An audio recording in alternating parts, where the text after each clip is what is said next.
We often find our greatest sense of security within the intimate silence of a shared home, resting in the absolute trust of a partner who knows our every secret. Yet, there is a terrifying psychological paradox in the discovery that the person who once swore to protect your life is the very same individual who meticulously planned its end. When the sanctuary of love transforms into a cold, calculated trap, it begs a chilling question. If the person closest to you is wearing a mask, how can you ever truly be safe?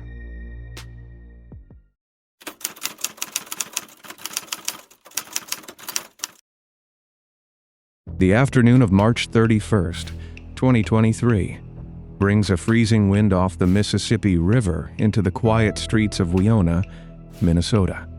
Inside a local daycare center, fluorescent lights hum above a room full of waiting toddlers, but one mother fails to walk through the glass double doors.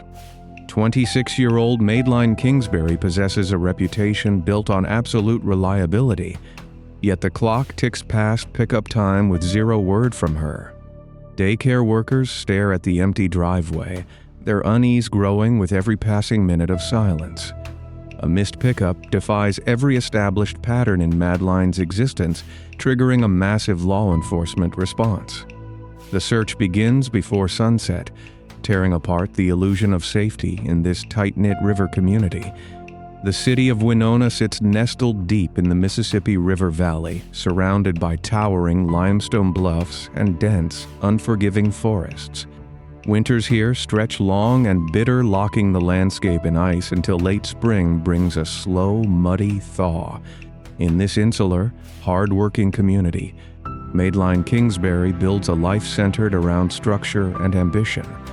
She secures a demanding, prestigious position as a clinical research coordinator at the world-renowned Mayo Clinic. Colleagues know her as a force of nature, a woman whose meticulous attention to detail drives complex medical studies forward. She balances long hours of clinical data analysis with a warm, radiant energy that draws people toward her.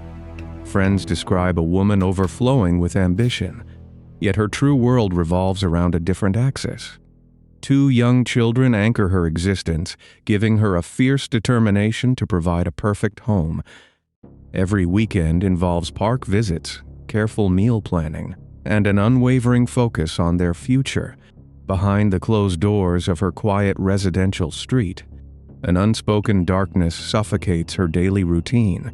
Madeline navigates the hollow shell of a broken romance with her former partner, Adam Fravel.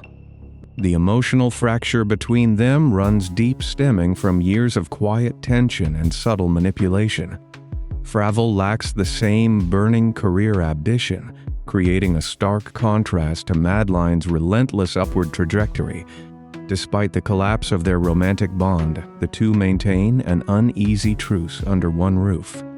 Madeline sacrifices her own peace of mind, enduring a toxic domestic atmosphere to keep a unified family image for her toddlers.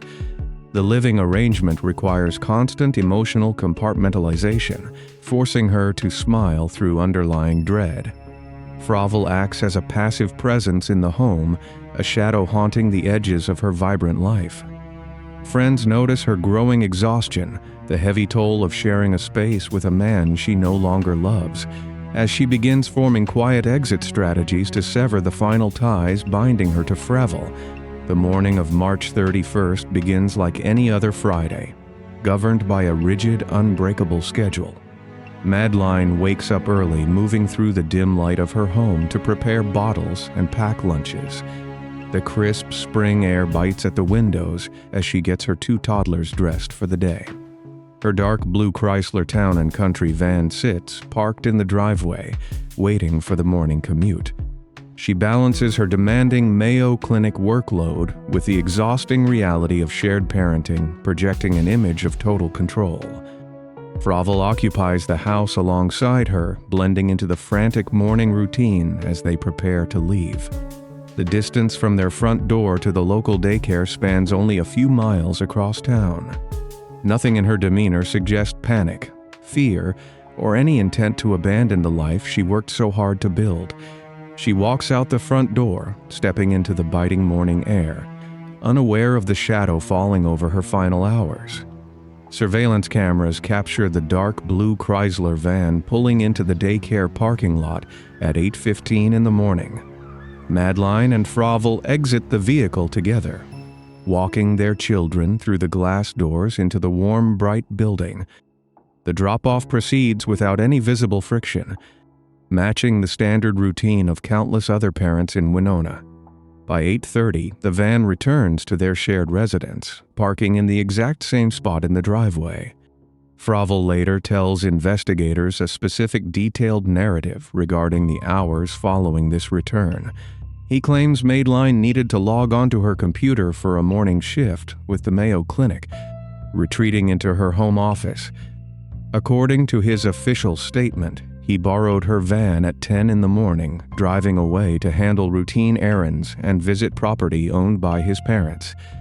He paints a picture of an unremarkable morning, a typical domestic schedule devoid of conflict, insisting he left her safe and focused on her medical research. Frovel states he drove back to the Winona residence around 11:30 in the morning, putting the keys back on the kitchen counter. He expects to find Madeline working, but instead finds a silent, empty house. No hum of the computer, no footsteps in the hallway, and no trace of the young mother anywhere on the property. The details of the scene shatter the illusion of a voluntary departure. Madeline's mobile phone rests abandoned on a table, a lifeline she never leaves behind due to her children. Her wallet containing her driver license and credit cards sits untouched inside her purse. A frigid late March wind whips outside, yet her heavy winter jacket hangs on the hook by the front door. She possesses no alternative vehicle, no winter clothing, and no means to contact anyone. A clinical researcher devoted to her toddlers does not vanish into thin air, leaving her entire identity locked inside a silent home. Hours drag by with crushing silence, the afternoon light fading into a cold gray twilight. Frovel makes no attempt to contact authorities, allowing the critical early window of the disappearance to close. The alarm sounds only when the daycare center reaches out, reporting the massive deviation in Madeline's unbreakable schedule. Relatives and friends initiate a frantic chain of phone calls, their panic amplifying with every single redirected voicemail. Law enforcement officers arrive at the residence, their flashlights cutting through the darkness as they step into the pristine, undisturbed home. The responding officers scan the untouched personal belongings, their instincts signaling a catastrophic event.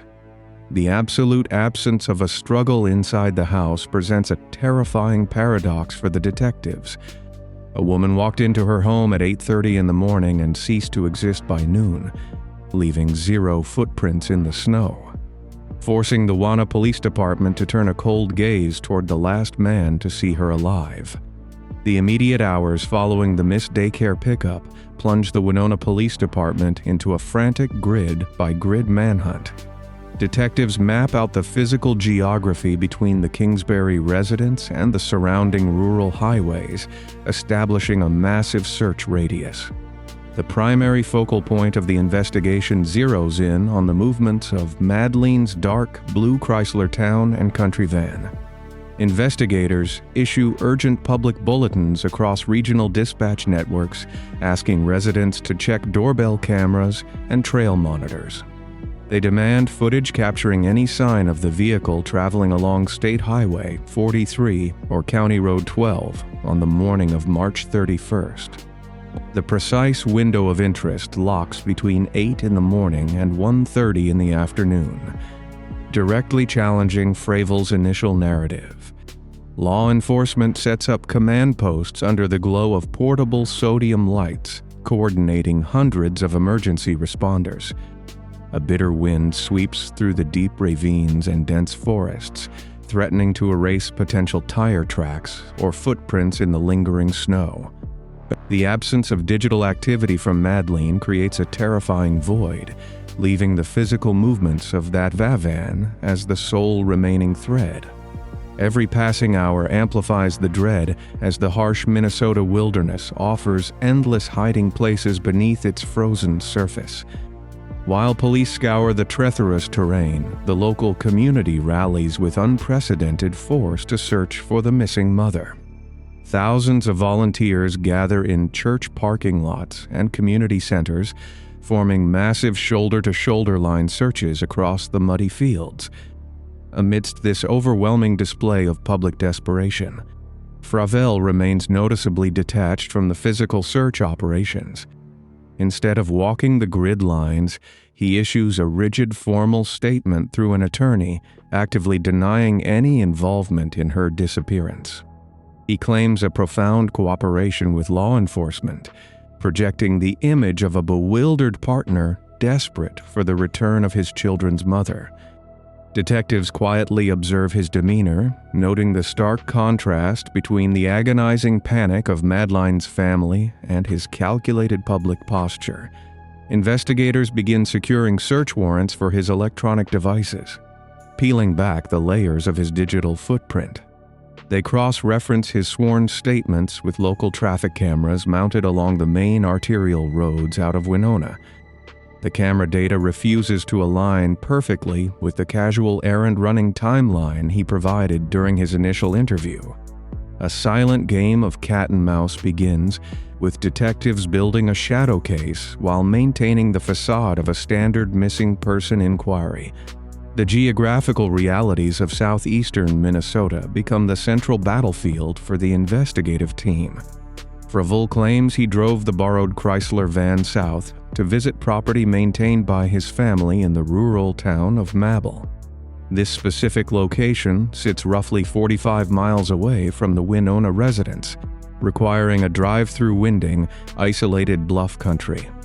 Detectives meticulously drive this exact route, measuring the travel time down to the second to test the physical boundaries of his alibi. They pull cell tower ping data, mapping the invisible electronic tethers, connecting Fravel's phone to the rugged landscape. The digital forensics reveal glaring inconsistencies, exposing unexplained gaps and deviations in his stated route. Investigators realize the suspect possessed ample time to deviate from the main highway and venture deep into the unmapped brush-heavy rural acres. They redirect specialized canine units and aerial drones to target these specific remote corridors intersecting with his known path. Every contradiction in his timeline acts as a flashing red light for the primary detectives, building the psychological profile. Despite mounting circumstantial evidence of deception, the strict requirements of the legal system demand physical proof before any cuffs can be applied. Day by day, the search operation transforms into a grueling test of endurance for both law enforcement and the shattered Kingsbury family. The bitter winter cold slowly transitions into a relentless spring thaw, turning the dirt logging roads into deep, impassable trenches of mud. Specialized dive teams plunge into the freezing, murky currents of the Mississippi River, using advanced sonar equipment to scan the dark riverbed.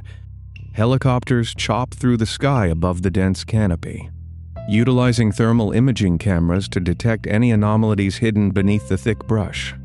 On the ground, volunteers push through thorny undergrowth and wade into flooded ditches, their boots sinking deep into the saturated earth. Detectives conduct relentless follow-up interviews, revisiting neighbors and co-workers to construct an immaculate picture of the fractured household. They document a harrowing pattern of prior domestic tension, building a framework that reveals extreme control and hidden volatility. The Kingsbury family endures a relentless psychological torture, waking up each morning to face the unbearable silence radiating from Madeline's empty home. News cycles broadcast her face across the state, yet the vast wilderness refuses to surrender even a single piece of torn clothing. Law enforcement leadership holds firm, refusing to scale back the resources despite the paralyzing vastness of the rural grid. The investigation reaches a critical pressure point as a simultaneous legal nightmare unfolds regarding the custody of the two toddlers, with Madeline missing. Fravel attempts to assert absolute parental control, initiating a bitter court battle against the Kingsbury family. Child Protection Services and family court judges step into the fray, creating a complex parallel legal proceeding running alongside the criminal probe. Detectives watch in frustration as the suspect uses the family court system to project a facade of normalcy and responsible fatherhood. Behind the scenes, the Minnesota Bureau of Criminal Apprehension steps in to elevate the forensic processing of the seized Chrysler van. Technicians dismantle the vehicle interior, searching the upholstery and cargo space for microscopic transfers, trace fibers, or chemical anomalies. The investigative command center walls become covered with intricate maps. Red string connecting cell tower pings to isolated patches of timber. By early June, the focus narrows with razor-sharp precision onto a very specific, heavily wooded tract of land situated just off Highway 43. This particular acreage holds a deep, terrifying significance, as it belongs directly to the extended Fravel family network. Law enforcement quietly organizes a highly specialized covert search team, preparing to enter the dense brush and dismantle the suspect's final secrets. The dense woods off State Highway 43 sit roughly a 45-minute drive south of the Winona city limits. The terrain here transitions from rolling agricultural fields into steep, treacherous limestone ravines heavily choked by thick summer undergrowth.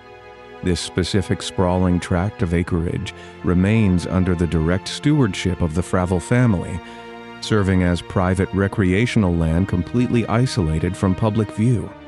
On the afternoon of June 7, 2023, a specialized team of Fillmore County deputies and state investigators breaches the tree line.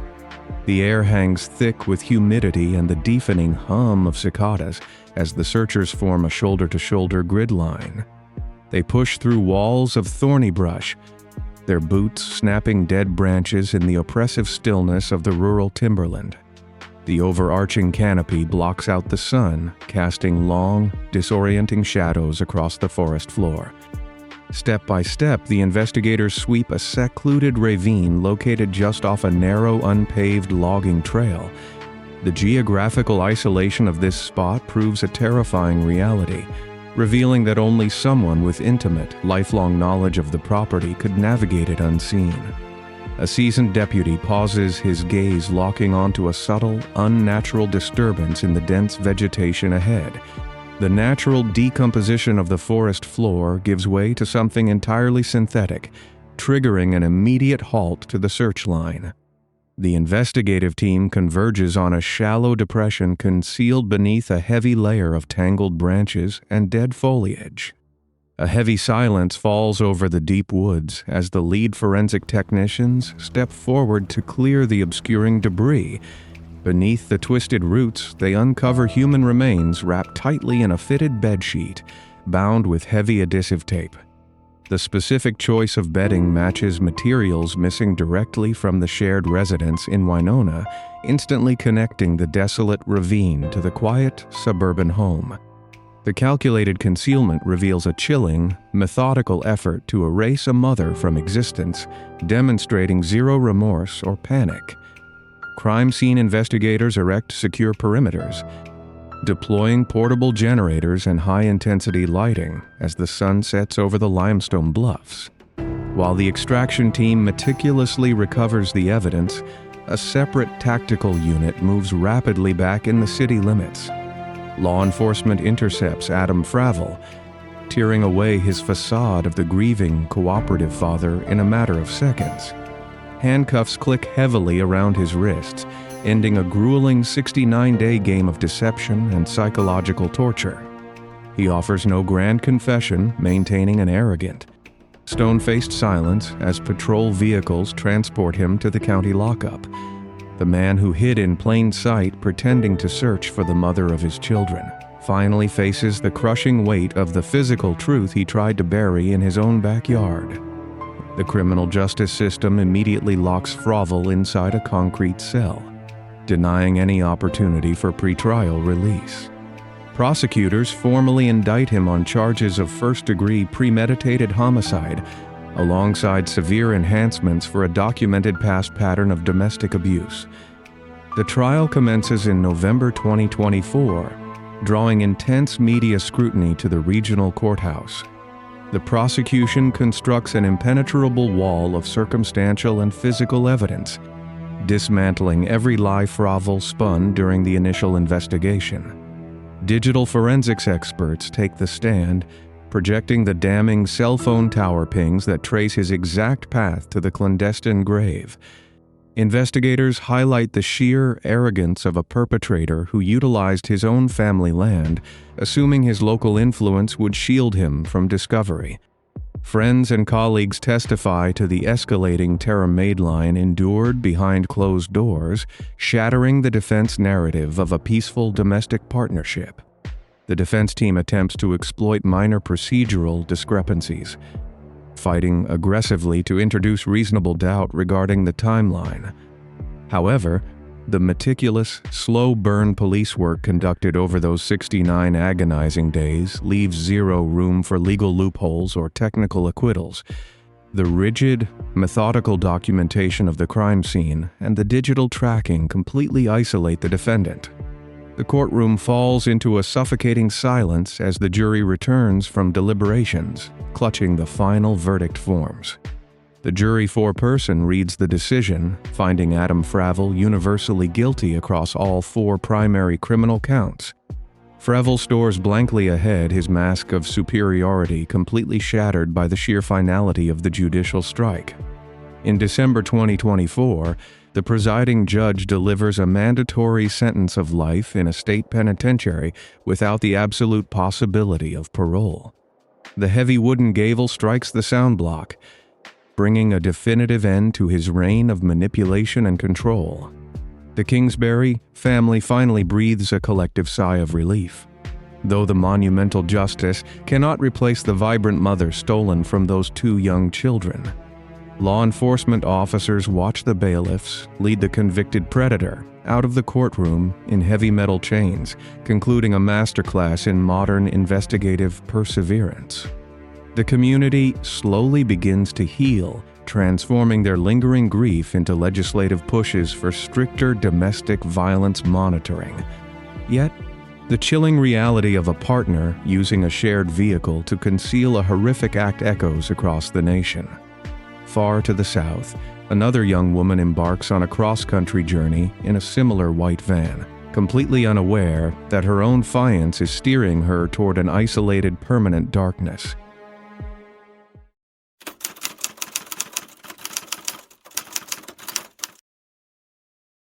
On September 1, 2021, a dusty white Ford Transit van rolled into a quiet suburban driveway in Northport, Florida, the engine cut off, breaking the heavy, humid stillness of the afternoon.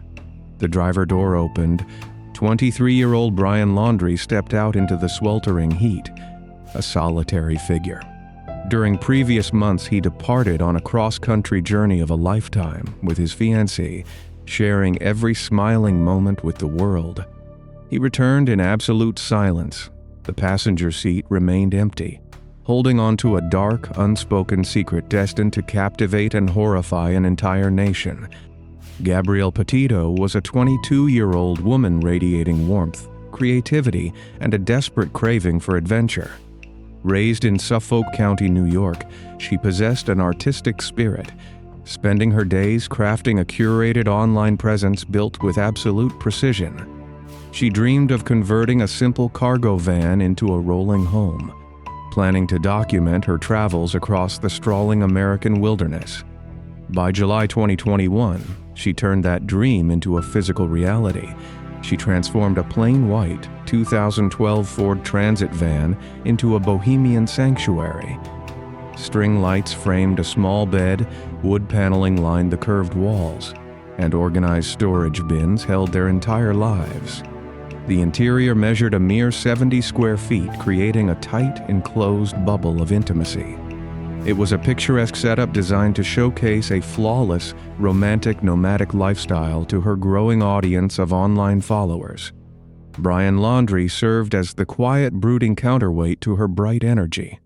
At 23 years old, he presented himself as a minimalist, a nature enthusiast who favored bare feet and rejected modern conventions.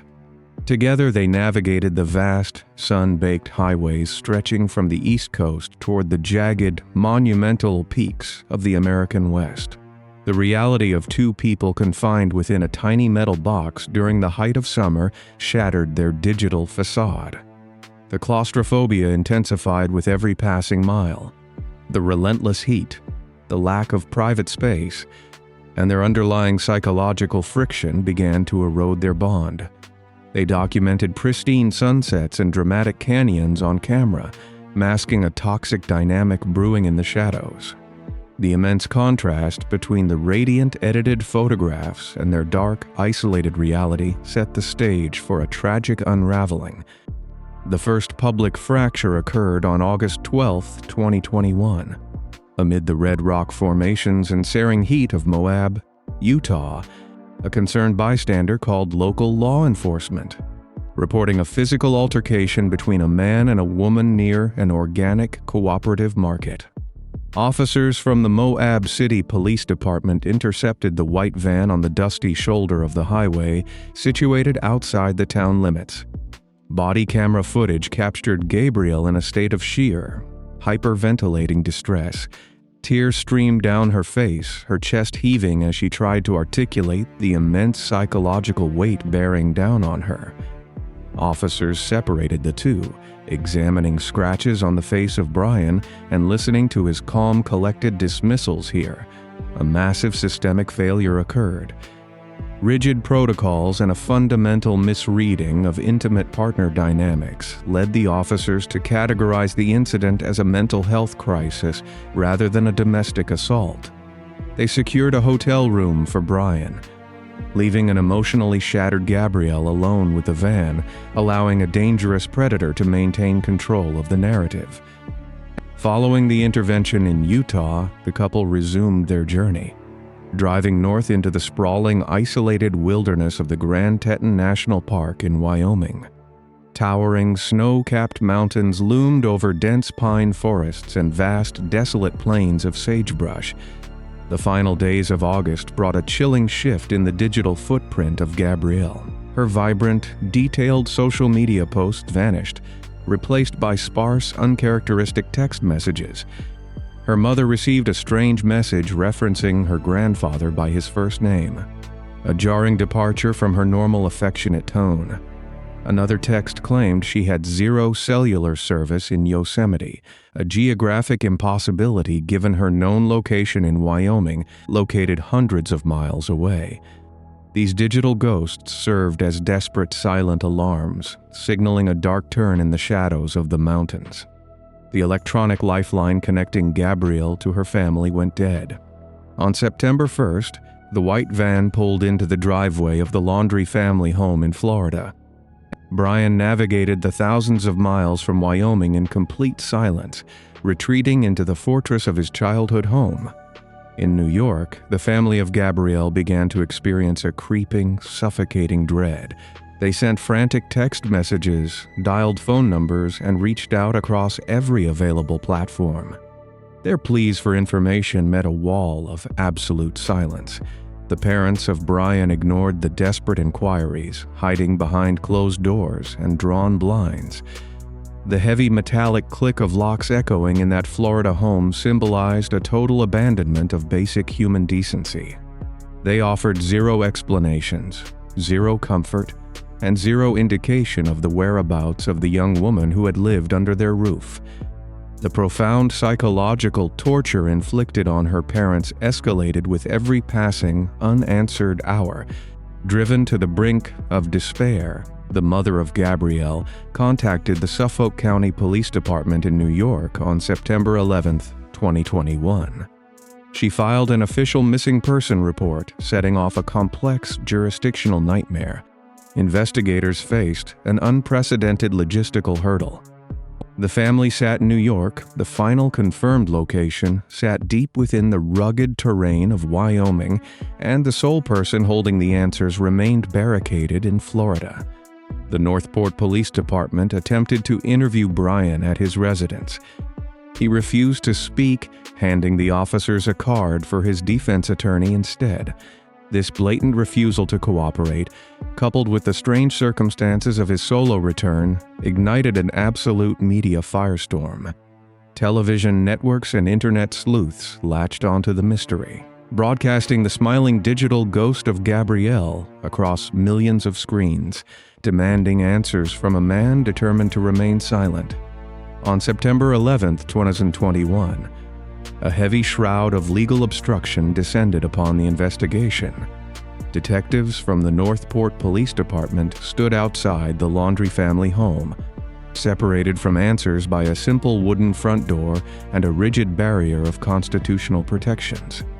A massive jurisdictional nightmare crippled the initial response, preventing local officers from securing a search warrant without concrete evidence of a crime committed within their specific county borders.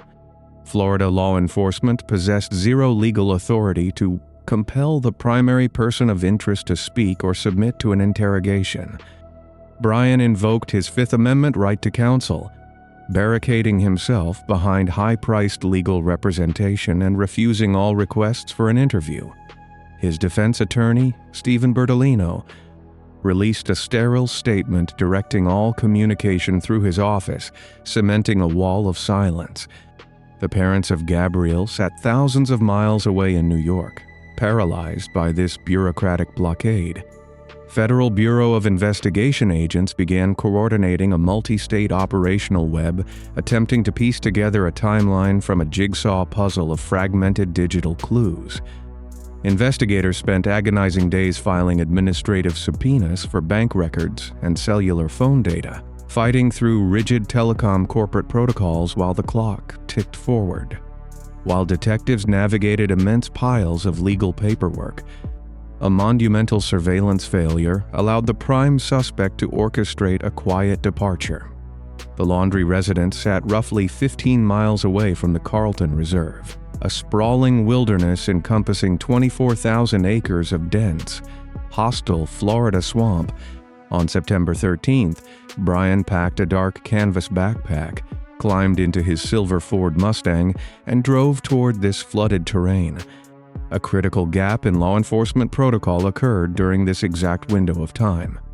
Officers from the Northport Police Department monitored the home using hidden cameras, observing the Mustang leave and return 2 days later. They logged the return of the vehicle, assuming Brian drove the car back to the driveway. In reality, a colossal misidentification occurred. The mother of Brian drove the Mustang back to the house wearing a baseball cap, and officers assigned to the surveillance detail mistook her for her son. Because authorities possessed a missing person report rather than a formal arrest warrant, they lacked the legal justification to conduct a physical verification knock on the front door. Law enforcement agents remained unaware of his disappearance until September 17th, when his parents invited detectives inside to report him missing. The investigation fractured into two massive, chaotic operational fronts separated by thousands of miles. In Florida, search and rescue teams deployed airboats, remote drones, and canine tracking units into the murky depths of the Carlton Reserve. Technicians battled treacherous environmental hazards filled with deep water crossings, venomous cottonmouth snakes, and thick saw palmetto bushes, searching for a man who knew the landscape with profound intimacy. Simultaneously, a parallel search mobilized across the harsh, rugged topography of the Bridger-Teton National Forest in Wyoming. The forest stretched across millions of acres, characterized by towering pine trees, sheer rock faces, and deep isolated valleys, creating vast cellular dead zones. Federal agents served emergency data warrants to major telecommunications providers, extracting the final known geographic coordinates from the mobile device belonging to Gabrielle. Digital forensic analysts mapped a wide radius near the Spread Creek dispersed camping area, a primitive, unpaved stretch of public land lacking dedicated facilities. The remote location featured winding dirt tracks cutting through dense sagebrush, offering deep privacy for nomadic travelers. Search personnel began combing the area on foot, scanning the dirt for tire patterns, disturbed soil, or discarded personal artifacts. A colossal breakthrough materialized from an unexpected civilian source on September 19th. A family of travel vloggers operating under the channel name Red, White, and Bethune spent hours reviewing their personal dashboard camera footage, searching for clues. Their high-definition video captured a crucial detail recorded weeks prior, on August 27th. The lens documented a white 2012 Ford Transit van parked alone on a dusty pullout along the Spread Creek camping trail. The vehicle matched the exact make model and distinct exterior aesthetic modifications of the rolling home belonging to the missing woman. The footage captured the rear door closing as the vloggers drove past, indicating an active presence at the remote campsite. The civilian vloggers transmitted the digital file to the Federal Bureau of Investigation, providing the exact global positioning system coordinates of the sighting. This single piece of bystander evidence shattered the geographical ambiguity of the massive wilderness search. Federal agents redirected their primary ground assets, converging onto that specific dirt road to execute a methodical, grid-based sweep. The meticulous search of the Spread Creek sector yielded a devastating conclusion before the sun set on that same day. Search teams sweeping the area near the exact coordinates of the parked van located human remains concealed within the rugged Wyoming terrain. The discovery site sat a short distance from the edge of the camping perimeter, hidden from the main gravel road by overgrown vegetation. Federal agents secured a massive exclusion zone, stringing yellow barrier tape across the pine trees to preserve the fragile outdoor scene from contamination. 2 days later, a forensic pathologist confirmed the identity of the remains, extinguishing the desperate hope held by her family in New York. Dr. Brent Blue, the Teton County coroner, conducted a rigorous autopsy protocol to determine the exact circumstances surrounding her tragic demise. The official medical report delivered a chilling, undeniable truth regarding her final moments in the wilderness. The coroner determined she met a violent, permanent end by manual strangulation, estimating the act occurred 3 to 4 weeks prior to the discovery. This specific finding proved she endured an intimate physical attack, dispelling any theories of an environmental accident and transforming the massive search into an absolute pursuit for justice. The Carlton Reserve presented an impenetrable fortress of hostile nature, spanning 25,000 acres of subtropical wetland. The environment offered zero mercy to search teams. Black water stood waist-deep across miles of dense brush. Alligators navigated the submerged trails. Cottonmouth snakes nested in the thick saw palmetto roots. Federal agents and local law enforcement officers battled the treacherous geography day after day. They deployed airboats and amphibious track vehicles into the murky depths. The fugitive possessed a massive head start. He vanished into a landscape he explored for years. The sheer scale of the terrain mocked the sophisticated technological resources of the federal government. Investigators faced a grueling reality. A man responsible for a profound tragedy walked into the swamp and disappeared into the shadows. Weeks dragged into a new month. October brought a distinct environmental shift to the Florida wilderness. The deep floodwaters of the rainy season began to recede. This natural cycle exposed miles of hidden muddy terrain. The changing topography granted search teams access to submerged sectors. On October 20th, 2021, law enforcement agents returned to the Miccohatchee Creek Environmental Park. This area served as a primary access point connected to the main reserve. The parents of the fugitive joined the search effort that morning. They pointed out specific hiking trails their son frequented. The receding waters revealed a bleak, altered landscape. Thick layers of drying mud coated the roots of the towering oak trees. Search dogs scanned the damp earth for any remaining scent. A brief walk off the designated trail led to a grim discovery.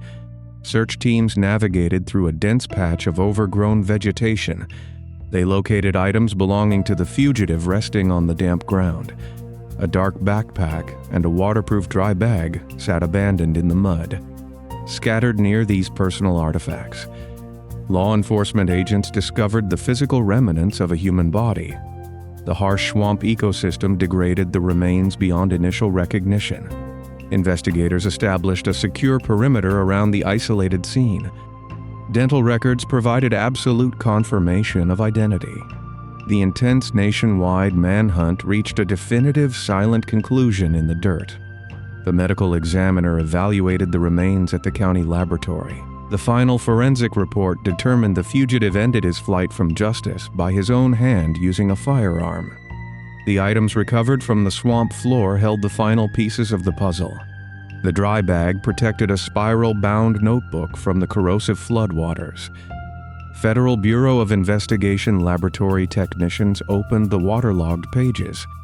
They discovered pages filled with handwritten entries. The text confirmed the darkest fears of the investigators. The fugitive penned a detailed confession. He admitted full responsibility for the demise of his fiancée. In his final communication, he demonstrated profound arrogance. He attempted to manipulate the narrative from beyond the grave. He framed his brutal actions as an act of mercy following an alleged injury in the Wyoming wilderness. The ink on the page represented a final desperate attempt to maintain control. He sought to silence a young woman and rewrite history at the exact same time. The Federal Bureau of Investigation closed the criminal investigation into the tragedy of Gabrielle Petitio. The primary perpetrator evaded a physical courtroom. He chose the swamp over facing a judge and a jury. The systemic failures left a permanent stain on the law enforcement response. Missed red flags in Utah and rigid jurisdictional boundaries cost critical time. A vibrant young woman perished while the system argued over protocols and county lines. Her family refused to let the silence stand. They channeled their profound grief into a relentless pursuit for accountability. They directed their focus toward the parents of the perpetrator. These two individuals locked their doors and ignored every plea for help. The battle shifted from a criminal manhunt to a civil demand for truth. The parents of Gabrielle initiated civil litigation in the state of Florida. They filed a lawsuit alleging intentional infliction of emotional distress. The legal filings painted a disturbing picture of complicity. The plaintiffs argued the parents of the perpetrator possessed direct knowledge of the tragedy prior to the discovery in Wyoming. They asserted the family secured legal counsel while a massive search consumed the nation. The lawsuit outlined allegations of a planned, quiet escape. The documents sought to expose the profound cruelty of the situation. A terrified mother searched for her daughter. Dialing phone numbers met with absolute silence. The defense attempted to dismiss the claims based on constitutional protections against self-incrimination. The judge rejected these arguments, allowing the pursuit of justice to proceed. The court recognized the difference between remaining silent and actively inflicting psychological pain. The pursuit of justice moved through the complex channels of civil court. In November 2022, a judge awarded the family of Gabrielle a massive victory. They secured a $3 million wrongful death judgment against the estate of the perpetrator. The larger emotional distress lawsuit continued toward a scheduled trial. The threat of facing a jury and testifying under oath loomed over the defense. Depositions forced the parents of the perpetrator to answer questions on the record. The prospect of public testimony created immense legal pressure. In February 2024, the two families reached a final agreement. They signed a confidential out-of-court settlement. The agreement avoided a painful public trial. It closed the formal legal chapter of the saga. The legacy of Gabrielle transformed the national conversation regarding intimate partner danger. Her face became a symbol for thousands of missing individuals overlooked by traditional media networks. The pursuit for justice in Florida concluded, leaving behind a sobering reminder of hidden domestic hostility. The tragedy exposed the lethal consequences of ignoring psychological friction behind closed doors. Laws and police protocols faced intense scrutiny in the aftermath. The memory of the young traveler continues to advocate for vulnerable victims trapped in isolated situations. Far away from the humid swamps of the South, another chilling mystery began to unfold. A dark shadow fell over a quiet, affluent northern community. A black Chevy Suburban sat abandoned alongside a picturesque park in New Canaan, Connecticut. The empty vehicle held the dark secrets of a mother of 5 who vanished without a single trace.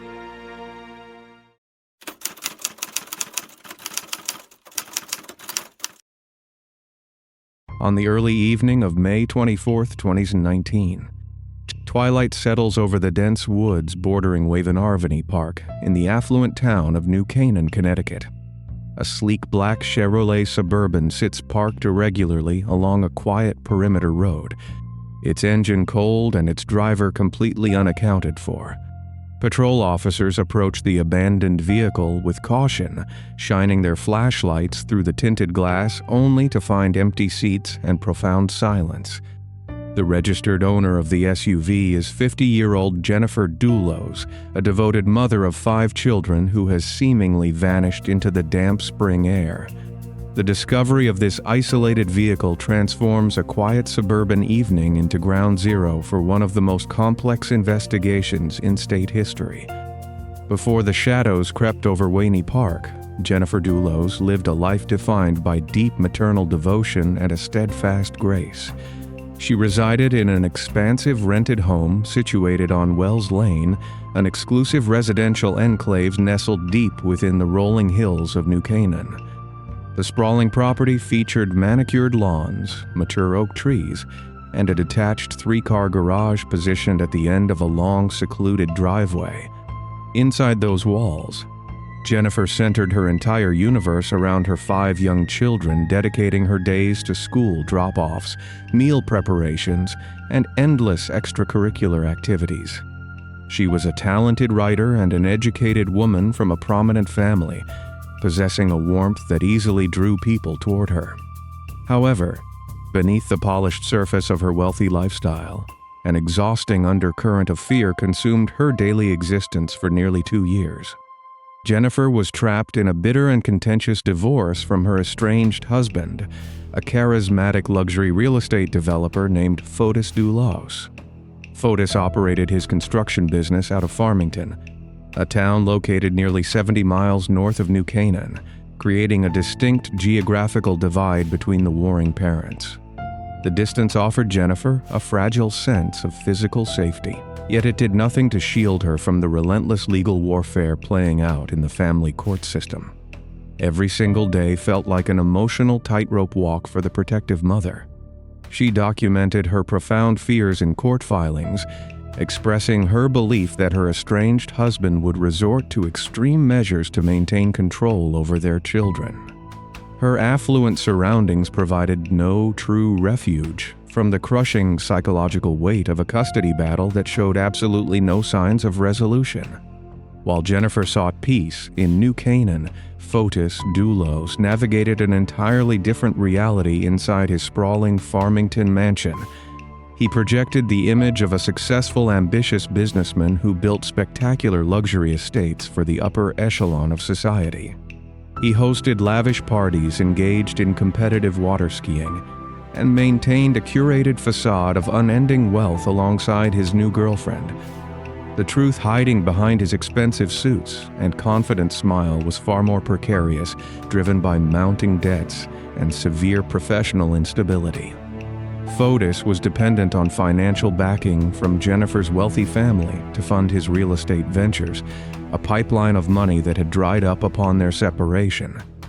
As the divorce proceedings dragged into their second grueling year, his once booming business faced catastrophic cash flow shortages and looming civil lawsuits from his own father-in-law. The walls were closing in on his opulent lifestyle, transforming his initial frustration into a cold, calculated desperation. In family court, the battle over the 5 children grew hostile, with Fotis demanding increased access and joint custody, despite Jennifer's documented safety concerns. The court mandated a strict visitation schedule, restricting his interactions and requiring supervision for certain visits. This loss of total dominance infuriated the proud developer, who viewed the legal restrictions as a personal insult to his authority. He began expressing deep resentment toward Jennifer, shifting the blame for his crumbling empire entirely onto her shoulders. The tension between the former partners transformed from simple marital discord into a volatile, high-stakes power struggle, with millions of dollars and 5 innocent lives hanging in the balance.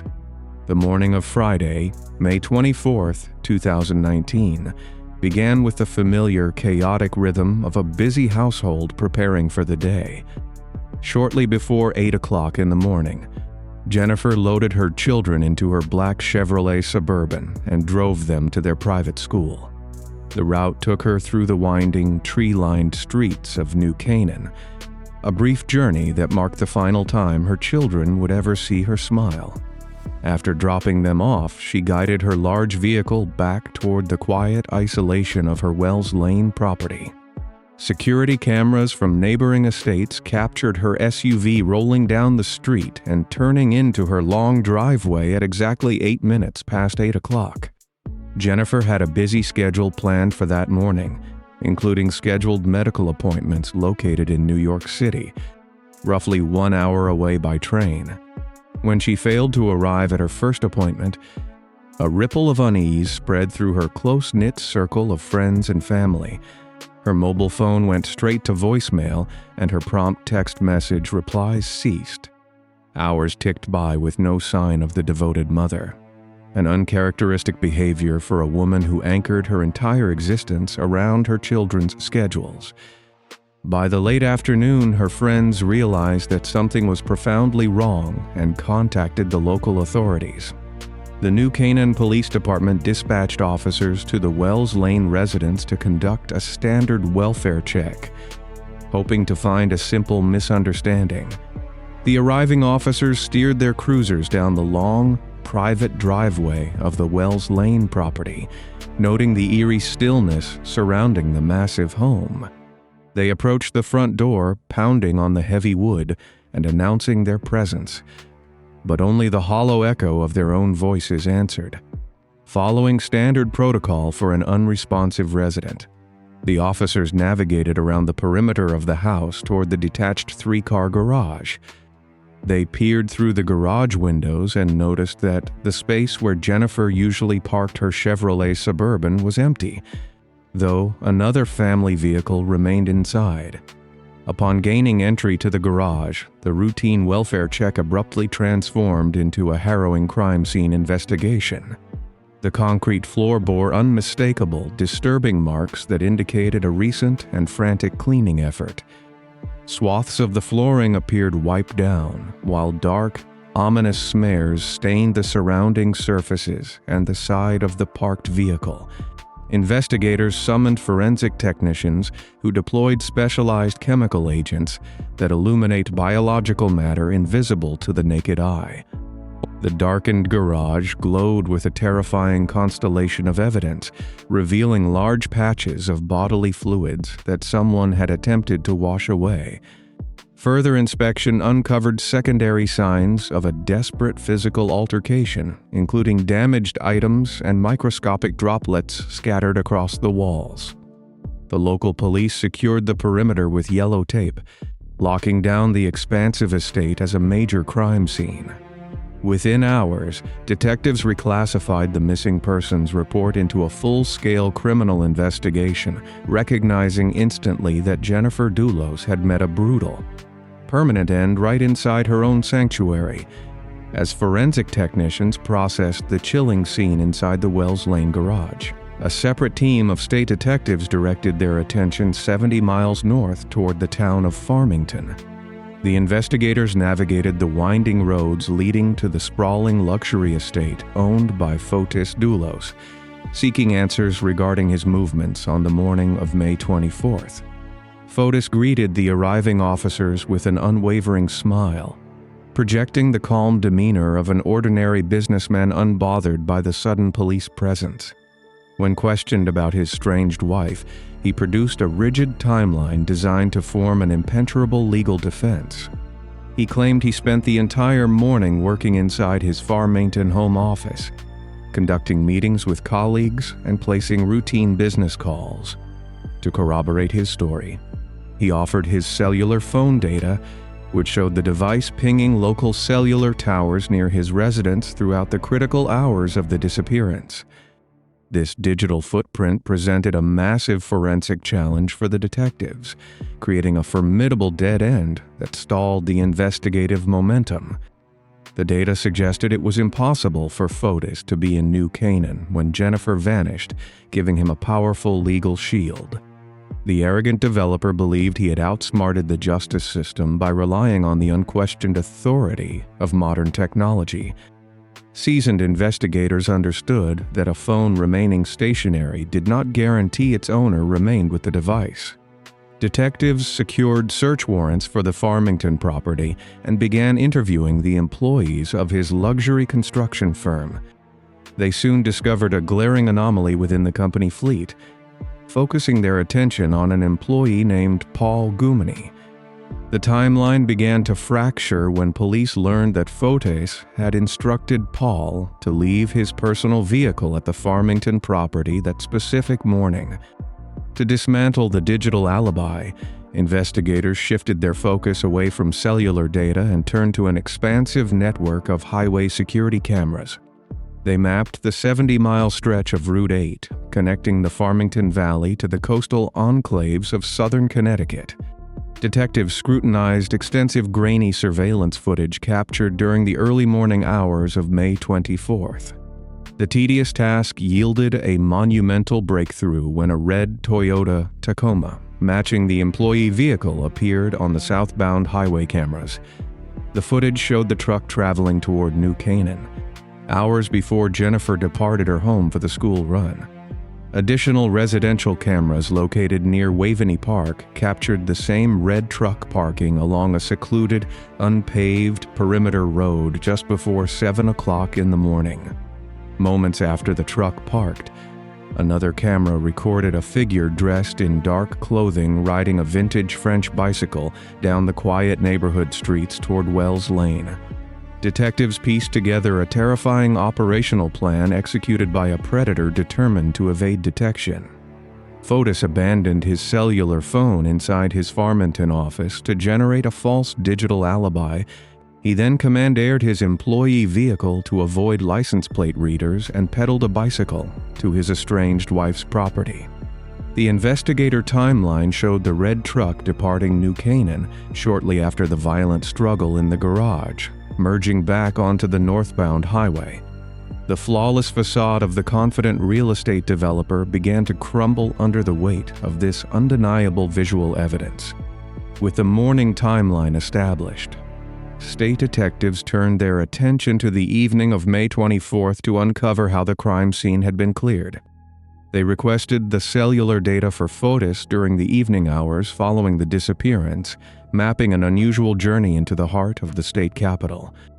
Albany Avenue is a bustling 4-lane commercial thoroughfare traversing Hartford, lined with fast food restaurants, busy storefronts, and illuminated by bright sodium streetlights. Investigators pulled municipal surveillance feeds from over 30 different cameras positioned along this vibrant urban corridor. The video recordings revealed a black Ford Raptor pickup truck registered to Fotis Doulos, cruising down the avenue at approximately 7 o'clock in the evening. The high-definition cameras captured Fotis' steering the heavy vehicle from block to block, executing a methodical and bizarre sequence of stops. The footage showed him stepping out of the driver's seat to retrieve large black plastic trash bags from the truck bed. He shoved these dark bags into random municipal garbage cans and pushed unknown items down through heavy iron storm drains. The camera angles captured his new girlfriend, Michelle Troconis, sitting in the passenger seat while this frantic disposal operation unfolded. The suspect moved with absolute arrogance, discarding critical evidence in a populated urban area under the direct glare of city streetlights. He operated under the dangerous assumption that the chaotic municipal waste system would swallow his secrets forever. The persistent detectives dispatched evidence recovery teams to intercept the trash before the city sanitation trucks could empty the bins. The urgent race against the municipal waste schedule led law enforcement to the Materials Innovation and Recycling Authority, a massive industrial processing facility located on the outskirts of Hartford. The colossal plant processes hundreds of tons of household garbage daily, featuring towering mountains of refuse and massive conveyor belts stretching across cavernous concrete floors. Detectives arrived just as the sanitation trucks from the Albany Avenue route began dumping their massive loads onto the sorting floor. Operating inside a hazardous environment filled with defacing machinery and noxious fumes, state troopers initiated a grueling physical search through mounds of raw garbage. The officers donned protective hazmat suits and spent consecutive days sifting through the foul-smelling debris by hand. Their absolute dedication yielded horrific results when they located several of the exact black plastic bags seen on the Hartford surveillance footage. Inside these torn bags, investigators made a grim discovery confirming the absolute worst fears of the missing mother's family. The recovered contents included heavy-duty zip ties, heavily soiled cleaning sponges, utility gloves, and sections of cut clothing. These items were saturated with dark biological fluids that forensic laboratories processed for identification. The advanced genetic testing returned an indisputable result, confirming that the crimson stains matched the DNA profile of Jennifer Dulos. This undeniable physical proof established the terrifying reality that the missing woman had sustained catastrophic injuries that no human being could survive without medical intervention. The overwhelming physical evidence obliterated the remaining doubts surrounding her fate, solidifying the transition from a missing person search to a fatal criminal investigation. Armed with the devastating forensic evidence from the Hartford trash facility, state police secured arrest warrants for Fotis Dulos and Michelle Troconis in early June 2019. Officers placed the luxury developer in handcuffs, officially charging him with tampering with physical evidence and hindering prosecution. The complex legal system allowed the wealthy suspect to leverage his remaining financial assets to secure a massive bail bond and walk out of the county jail. This systemic reality infuriated the local community and the dedicated investigators who understood the horrific truth contained within those black trash bags. Returning to his opulent Farmington mansion, Fotis engaged in an aggressive and offensive public relations campaign to control the narrative. He conducted polished television interviews from his manicured lawn, projecting the image of a wrongfully accused father yearning to reunite with his 5 children. The arrogant suspect jogged along his street, smiling for the flashing cameras of the assembled media devoid of any authentic grief. He utilized high-priced defense attorneys to suggest that Jennifer had staged her own disappearance to frame him, a cruel psychological tactic that traumatized her grieving family. Fotis wore the mask of a normal citizen while knowing what he had discarded into those urban dumpsters. The suspect remained free on bail throughout the autumn season, highlighting the frustrating reality of a justice system where a wealthy predator walks the streets while his victim remains unaccounted for. Detectives refused to yield to the media circus, building an airtight circumstantial case that would close the net around the confident predator. The dawn of January 7, 2020, cast a frigid light over the Farmington Valley as state police vehicles navigated the steep incline of the private driveway leading to the opulent estate. Armed with a colossal 500-page arrest warrant, detectives concluded their meticulous 8-month investigation and moved to dismantle the arrogant facade of the luxury real estate developer. Law enforcement officers surrounded the brick mansion, apprehending the suspect and charging him with capital offenses and kidnapping. The exhaustive warrant detailed a terrifying, calculated ambush orchestrated by a man who refused to relinquish dominance over his crumbling empire.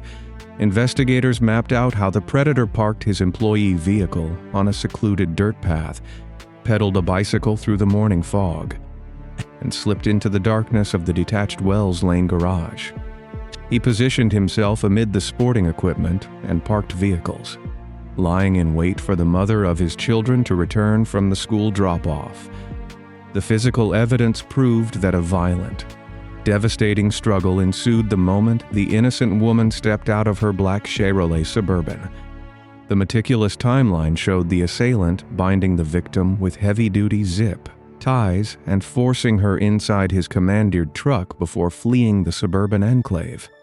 The comprehensive document laid bare the reality that the confident businessman was not a wrongfully accused father, but a calculating predator hiding behind expensive suits and a curated public image for the local community and the dedicated investigators. The arrest provided a profound sense of validation after months of enduring his relentless public relations campaigns.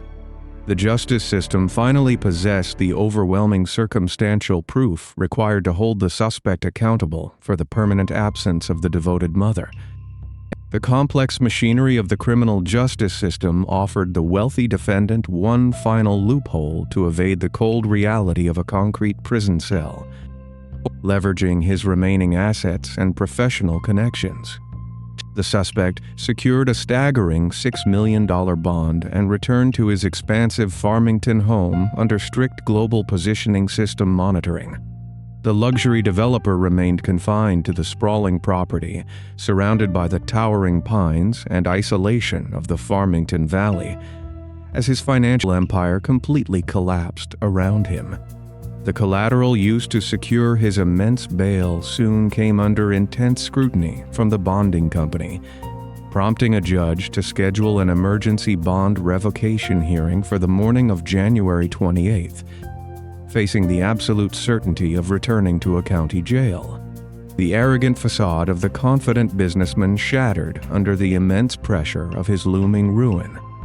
When the suspect failed to appear at the Hartford courthouse, local police dispatched patrol units to the Farmington estate to conduct an urgent compliance check. Officers approached the massive residence and peered through the windows of the attached three-car garage, noticing a thick, unnatural haze filling the enclosed concrete space. The officers shattered the heavy glass to breach the structure, immediately encountering the noxious fumes of a running vehicle exhaust. Inside the driver's seat of a parked Chevrolet Suburban, the authorities discovered the suspect completely unresponsive and failing to draw breath. Emergency medical personnel rushed onto the expansive property, performing aggressive life-saving measures on the man who had orchestrated the ultimate vanishing act. The calculated attempt to escape accountability created a chaotic scene, highlighting the ultimate cowardice of a predator trapped by his own intricate web of deception. Medical helicopters transported the unconscious suspect from the quiet hills of Farmington to an advanced hyperbaric chamber located at a medical center in the state of New York. Despite the frantic interventions of specialized medical teams, the profound organ damage proved insurmountable, and the luxury developer succumbed to acute carbon monoxide poisoning 2 days later. Investigators searching his vehicle discovered a handwritten note positioned near the steering wheel, containing a defiant final denial of any involvement in the disappearance of his estranged wife. The suspect weaponized his final moments to preserve his distorted public image, refusing to offer a single shred of closure to the 5 young children left behind. By orchestrating his own demise, the arrogant predator denied the grieving family the absolute justice of a public trial and a definitive guilty verdict. The devastating conclusion left the lead detectives with an agonizing mix of professional triumph and profound frustration, knowing they had built an airtight case that would never see a jury box. The 5 children robbed of their devoted mother by an act of senseless domestic control entered the protective care of their maternal grandmother. The sprawling Wells Lane property in New Canaan sat quiet and empty, a haunting monument to a vibrant woman whose singular focus was shielding her family from harm. The legal system closed the criminal file against the primary suspect, leaving the geographical location of the victim an agonizing, enduring mystery. The dark soil and dense woodlands of the coastal state kept their horrific secret, forcing the family to navigate a traumatic grief without a physical resting place to mourn. The pursuit of ultimate justice shifted entirely toward the secondary figures who facilitated the destruction of the innocent mother. In October 2023, after 4 agonizing years of legal limbo, a probate court judge officially declared the missing woman legally dead, providing the family with a crucial administrative closure. The profound legal shift allowed the estate to protect the remaining financial assets for the 5 orphaned children, severing the final lingering ties to their father. The wheels of justice ground forward at a methodical pace, culminating in the highly publicized trial of the suspect's former girlfriend in early 2024. Prosecutors utilized the exact municipal surveillance footage and recovered trash bags to demonstrate her willing participation in the extensive cover-up operation. The jury scrutinized the geographical mapping of the Albany Avenue disposal route, recognizing the cold calculation required to discard human evidence alongside household garbage. The panel found the Quixote conspirator guilty of conspiracy to commit the ultimate crime, holding her accountable for her role in erasing a devoted mother from existence. The judge handed down a definitive sentence of 14.5 years in a state penitentiary, ensuring that at least one participant paid a severe price for the horrific plot. The conviction provided a measure of structural balance to a case defined by immense privilege and systemic loopholes, proving that no amount of wealth can permanently obscure the truth. While the quiet estates of Connecticut eventually returned to their peaceful facade, another community hundreds of miles away was about to experience its own shattering betrayal. A frantic father dialing emergency services from a quiet neighborhood in Quincy, Illinois, would soon uncover a horrifying scene that mirrored the darkest elements of familial deception.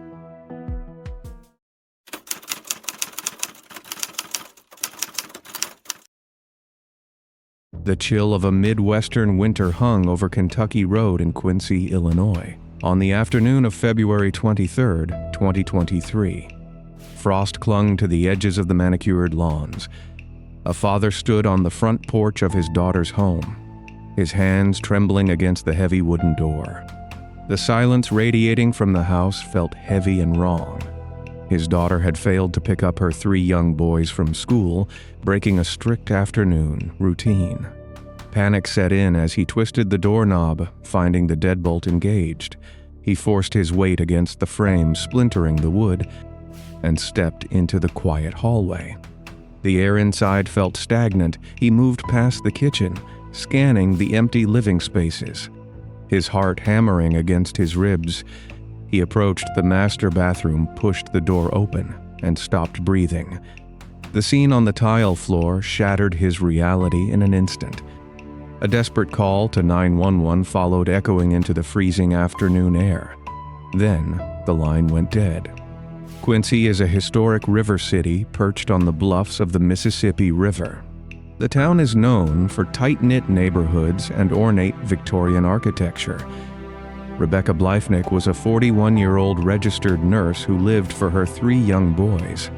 Her routine consisted of early morning shifts, packing school lunches, and attending local sports games. She radiated a calm, nurturing energy. She spent her days at a local medical provider, tending to patients during their most vulnerable moments. Colleagues respected her deep compassion and tireless work ethic. Beyond the clinic walls, her world centered on her sons. She transformed her home on Kentucky Road into a sanctuary filled with laughter, scattered toys, and warmth. The walls held framed photographs of smiling children and cherished family vacations. To the outside observer, she represented the quintessential pillar of a quiet Midwestern community. Yet, a shadow lingered over this idyllic facade. The promise of a happy suburban life had deteriorated into a waking nightmare. Years prior, Rebecca exchanged vows with Timothy Bleefnick. Timothy presented himself as an ambitious, charismatic figure. He worked in business development and held a prominent profile in local community theater. He thrived in the spotlight, craving attention and validation from his peers. In 2020, he appeared on a syndicated national game show, flashing a broad smile for millions of television viewers. He joked on national television about regretting his marriage, drawing laughs from the studio audience. Behind closed doors, the reality of their union mirrored a fractured, deteriorating foundation. The couple filed for divorce in early 2021. The separation proceedings escalated into an exhausting battle over assets and custody. Timothy viewed every legal mediation not as a compromise, but as a contest he needed to win. He waged a campaign of psychological attrition against his estranged wife. The court docket swelled with protective orders and emergency motions. The courthouse became a battleground of filed grievances and denied requests. The legal system designed to protect transitioning families transformed into a weapon of endless harassment. Judges granted temporary restraining orders, but jurisdictional boundaries and rigid paperwork protocols offered minimal physical security. Rebecca documented boundary violations detailing her growing terror in sworn affidavits. She changed the locks on her doors, installed security cameras, and established a strict safety routine. She told her family that if something horrific happened to her, Timothy would be the architect. Despite these stark warnings, the family court machine processed the case at a bureaucratic crawl. The pieces of paper signed by judges did nothing to stop an individual convinced of his own superiority. Timothy walked the streets of Quincy as a respected businessman, masking his simmering resentment. The community remained oblivious to the escalating danger. Rebecca navigated her days with a constant heavy dread resting on her shoulders. She fought for her independence and her children, hoping the legal nightmare would reach an end. The structural limitations of civil protective orders left her exposed to a predator hiding in plain sight. The tension reached an unsustainable breaking point. The residents on Kentucky Road sat in a quiet, affluent subdivision on the eastern edge of Quincy. The layout featured a prominent driveway leading to an attached garage with large windows overlooking a spacious backyard. A line of mature trees bordered the property, providing a false sense of privacy from the street. On the afternoon of February 23, 2023, the school bell rang, releasing students into the crisp winter air. Rebecca's three sons waited at the designated pickup zone, their backpacks resting on the concrete. The minutes ticked by without any sign of their mother's vehicle. This absence defied every established pattern of Rebecca's life. School administrators reached out to her emergency contacts, prompting her father to drive toward the Kentucky Road address. He navigated the winding suburban streets, an uneasy feeling settling in his stomach. He pulled into the driveway and noticed her car parked in its usual spot. The house appeared undisturbed from the exterior, no broken glass littered the walkway, and the front door remained secured. The serene suburban exterior masked a scene of unimaginable devastation hidden just beyond the threshold. After forcing entry through the heavy front door, the father stepped into a silent faux. He checked the living room and kitchen, finding the spaces immaculate and frozen in time.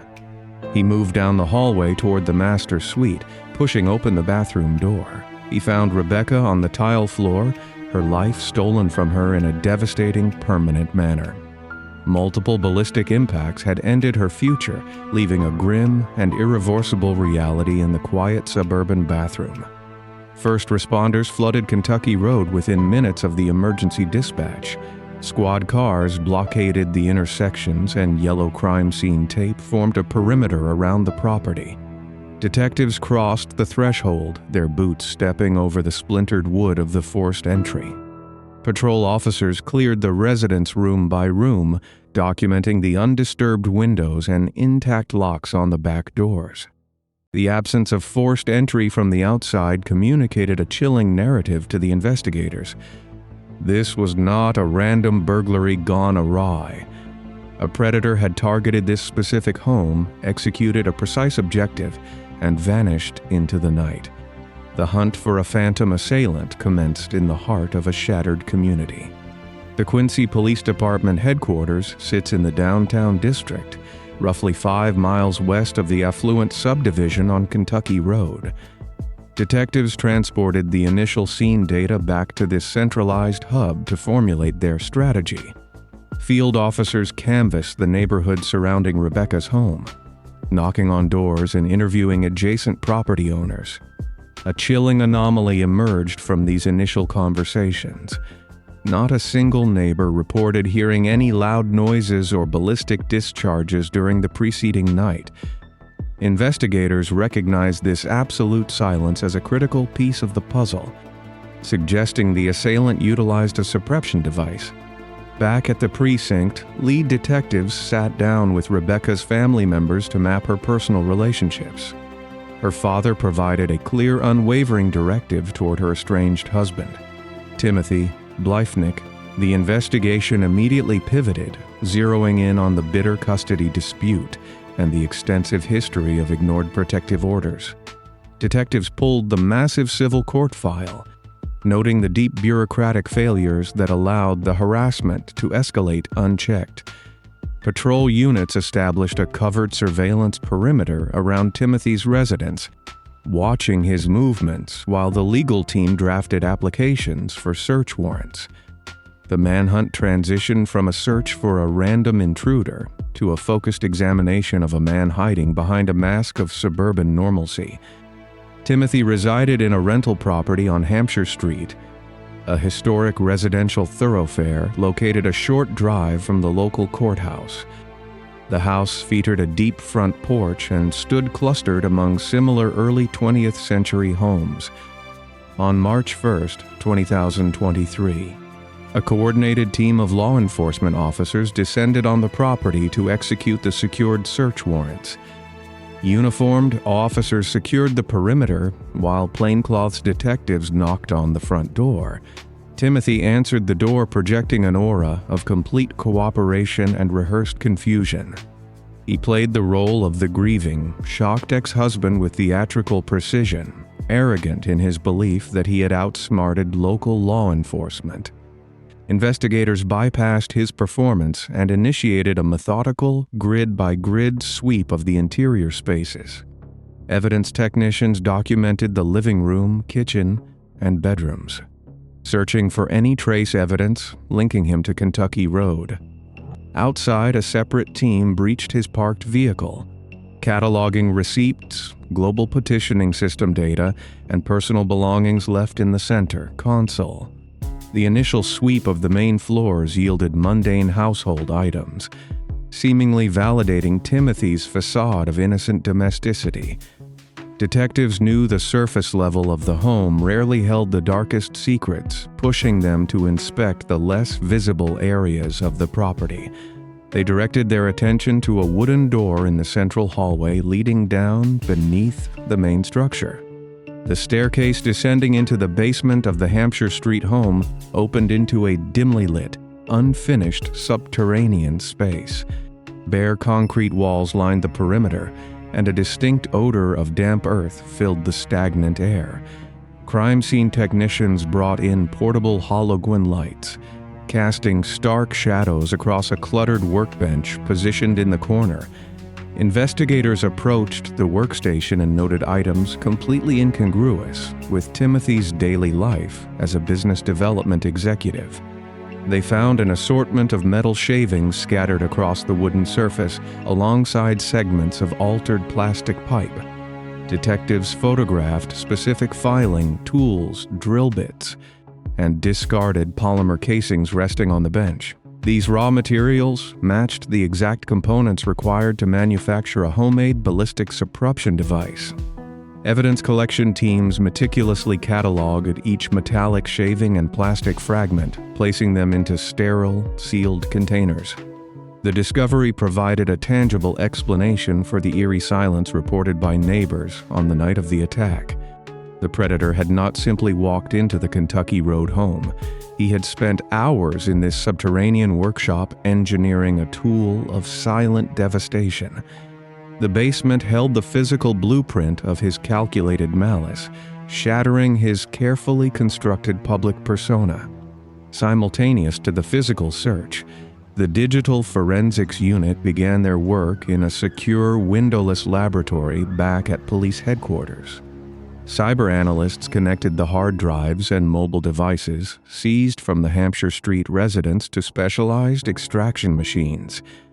The technicians utilized advanced decryption software to bypass the security passwords and access the underlying data architecture. They bypassed the superficial browser histories and initiated a deep dive into deleted files and hidden search caches.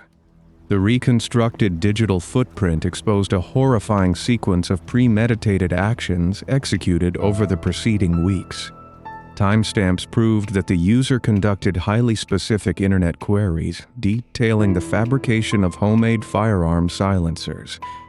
Additional queries targeted local police response times and the exact operational mechanics of specific residential security systems. The digital trail demonstrated a cold, methodical intelligence gathering process entirely focused on overcoming Rebecca's safety measures. Timothy had utilized his private devices to map out a precise, localized assault while presenting a cooperative face during daytime custody mediations. The forensic analysts printed hundreds of pages of these search logs, building an insurmountable wall of digital evidence. Every keystroke documented in the cyber laboratory further dismantled the arrogant illusion he maintained in the public eye. Physical evidence requires microscopic verification, prompting detectives to transport the collected materials to the State Crime Laboratory in Springfield, Illinois. The facility sits roughly 100 miles east of Quincy, housing advanced diagnostic equipment and specialized forensic examiners. Ballistics technicians took possession of the spent brass casings recovered from the tile floor of the master bathroom.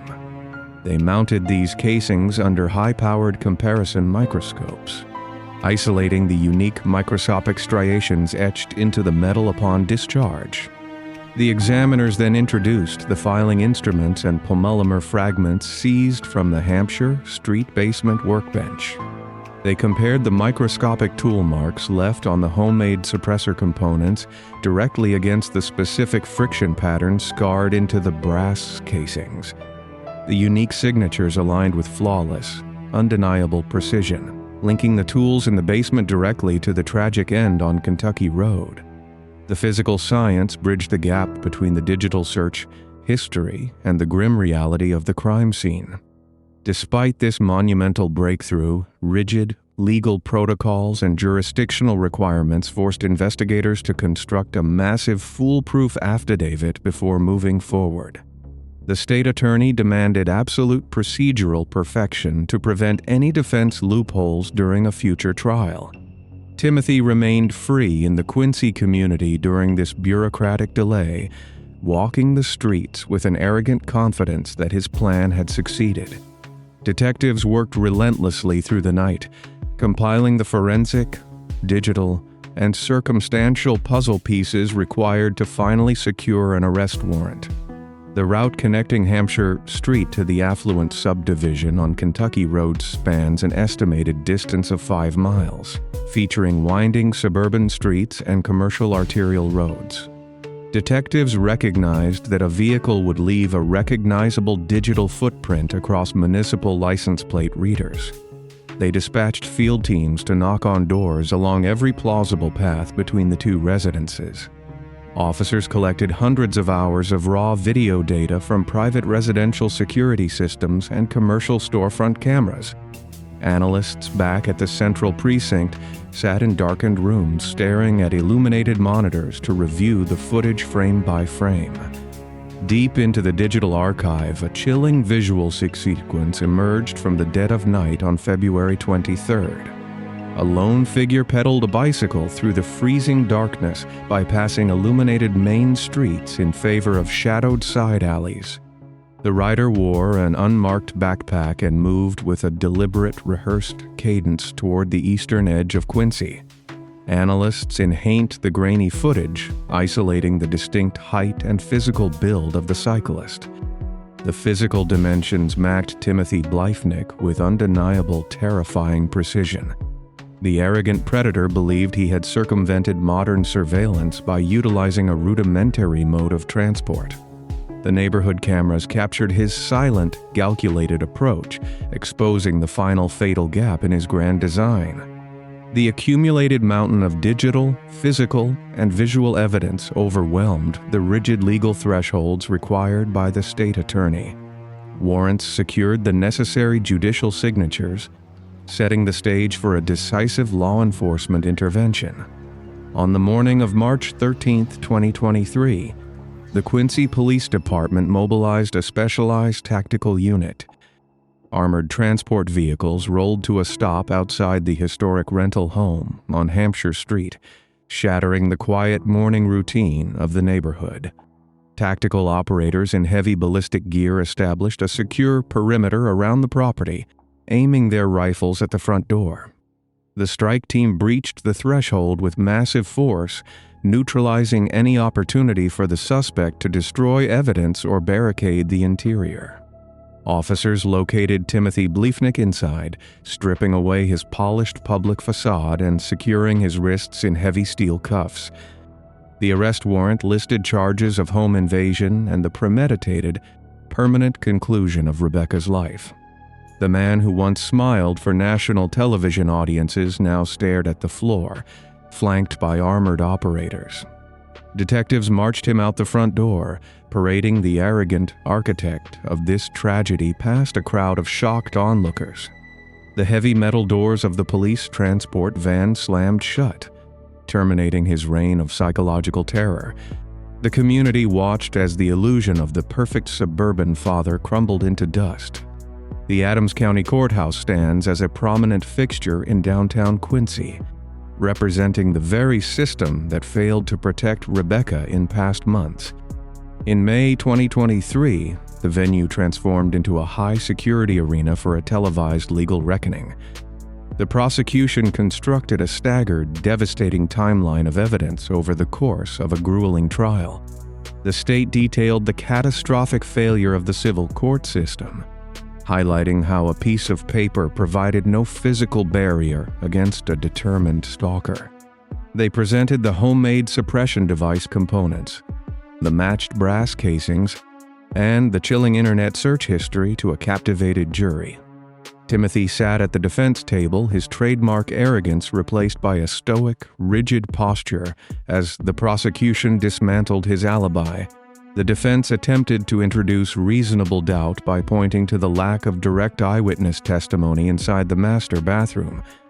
The jury rejected this strategy without hesitation, recognizing the overwhelming power of the forensic and digital connections. The panel deliberated for a few short hours, returning to the courtroom with a unanimous decision. The foreman read the verdict aloud, finding Timothy guilty of every single charge leveled against him. The declaration echoed through the gallery, bringing a wave of profound relief to Rebecca's grieving family. The exhaustive detective work had constructed an inescapable cage, holding the predator accountable for his horrific actions. The final chapter of the judicial process convened in August 2023, bringing the shattered family back to the courthouse. The presiding judge reviewed the calculated cruelty of the crime, noting the extreme premeditation and the devastating impact on 3 young boys. The court handed down a sentence of natural life in a state penitentiary, guaranteeing Timothy would never again walk outside a prison wall. The gavel struck the wooden block, sealing a fate of absolute isolation behind concrete walls and thick iron bars. Rebecca Sons remained surrounded by the fierce love of her extended family, holding on to the memory of her boundless compassion. The tragic loss in Quincy exposed the lethal gaps in family court protections, forcing a grim reevaluation of state procedures. Rebecca fought a legal machine incapable of matching the malice of a man obsessed with control. Her story serves as a haunting reminder that a polished exterior can mask the darkest human intentions. The chilling reality of an ex-partner refusing to let go transcends state lines and economic boundaries. The obsession to possess and destroy can manifest even in the most exclusive, guarded enclaves of the country. A change in geography provides no shield when a predator targets a specific home in the dead of night. The terror often arrives when residents feel the safest plunging a serene neighborhood into complete chaos. A terrifying ordeal awaited a young woman on the West Coast, where a frantic roommate would face a nightmare unfolding in real time.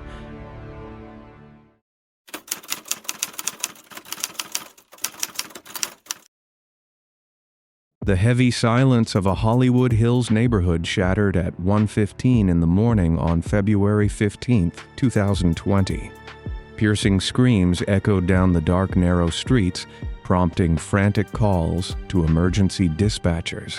Patrol units rushed up the winding canyon roads, sweeping their spotlights across the Spanish-style homes.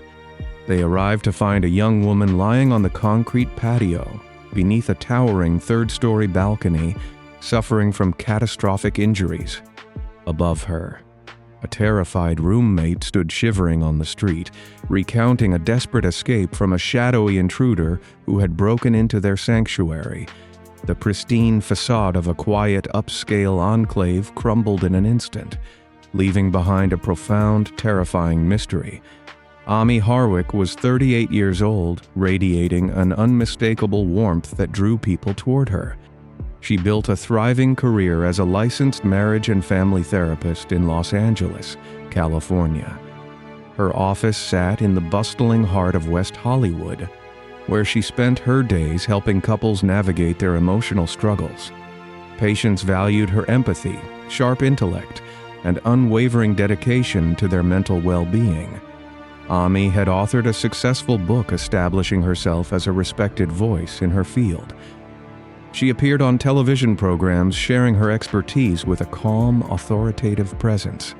Her home in the Hollywood Hills represented a hard-won sanctuary, a place of peace away from the demands of her public life. The three-story residence featured wrought iron balconies, large glass doors, and a sweeping view of the city lights below. She filled her space with art, comfortable furniture, and the quiet comfort of her rescue cats. Friends described her as independent, fierce in her loyalty, and committed to living a joyful life.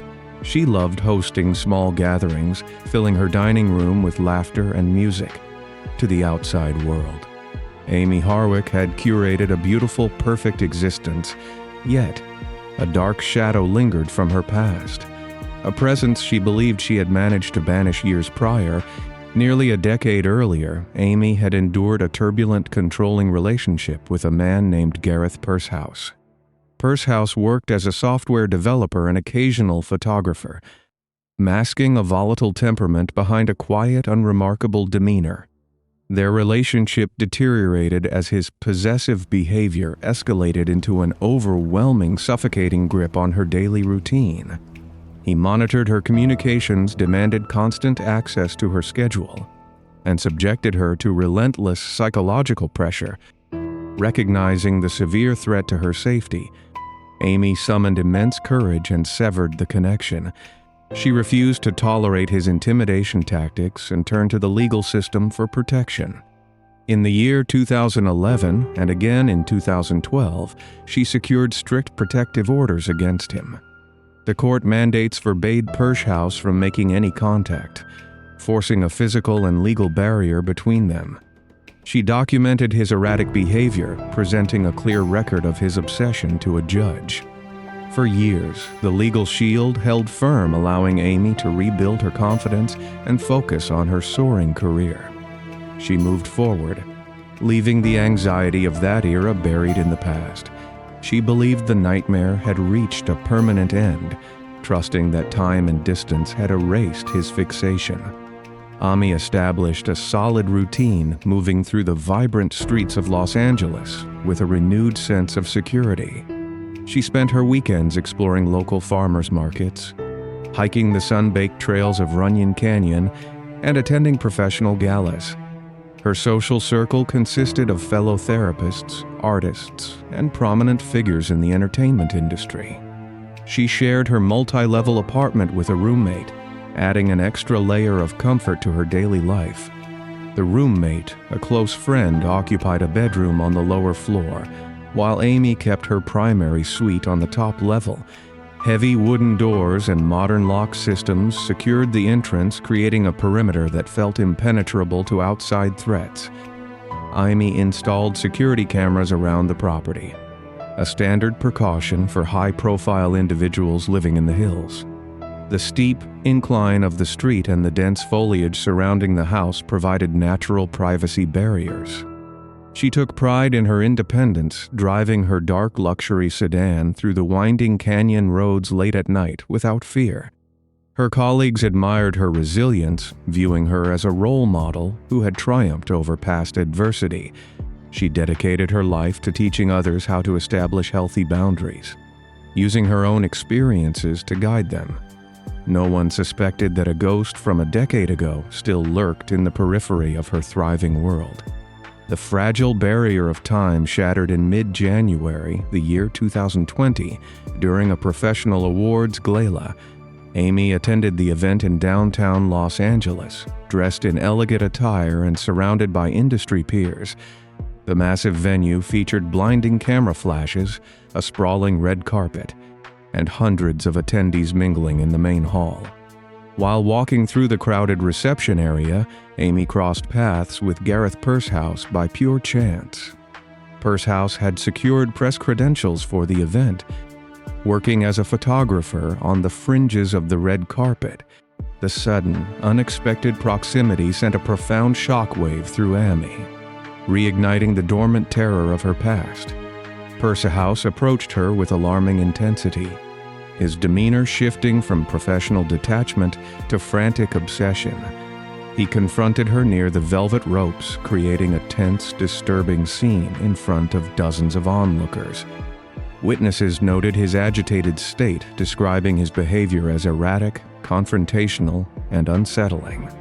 He pleaded for her attention, speaking rapid, disjointed sentences about their long-ended relationship. Amy maintained her composure, deflecting his advances and seeking physical distance from his overwhelming presence. She retreated into the safety of her larger group, leaving the gala with a heavy sense of impending dread. In the weeks following the gala, a chilling sense of vulnerability crept back into Amy's daily existence. She confided in close friends, expressing severe anxiety over the chance encounter and the raw intensity of his reaction. She updated her emergency contacts, ensuring her roommate understood the history and the potential danger. Despite her heightened vigilance, life demanded she continue her professional and social obligations. On the evening of February 14th, Valentine's Day, Amy went out with friends in the West Hollywood area. The night offered a temporary distraction filled with good conversation, warm food, and a sense of normalcy. She stayed out past midnight, driving her car back up the winding, dark roads of the Hollywood Hills. The neighborhood sat silent, wrapped in the cool night air, with only the glow of sodium streetlights illuminating the asphalt. Amy parked her vehicle and walked the short distance to her front door. Her keys jingling in the stillness, she unlocked the heavy entrance, stepped inside her sanctuary, and locked the world away behind her. She did not know that the shadows inside her own home had already been breached. Amy climbed the interior staircase, heading toward her third-story bedroom to change out of her evening attire. The lower floors remained quiet, her roommate asleep in a separate room down the hall. As Amy entered her private space, the heavy silence broke with the sudden, violent realization that she was not alone. An intruder emerged from the darkness of her own apartment, launching a terrifying ambush. A desperate physical struggle erupted, sending lamps crashing to the wooden floor and shattering the fragile peace of the home. The sounds of breaking glass and frantic footsteps echoed down the staircase, waking her roommate on the lower level. The roommate opened her bedroom door, hearing the chaotic, violent commotion above her. Overwhelmed by panic and unable to locate her cell phone, the roommate sprinted out the front door into the cold night air.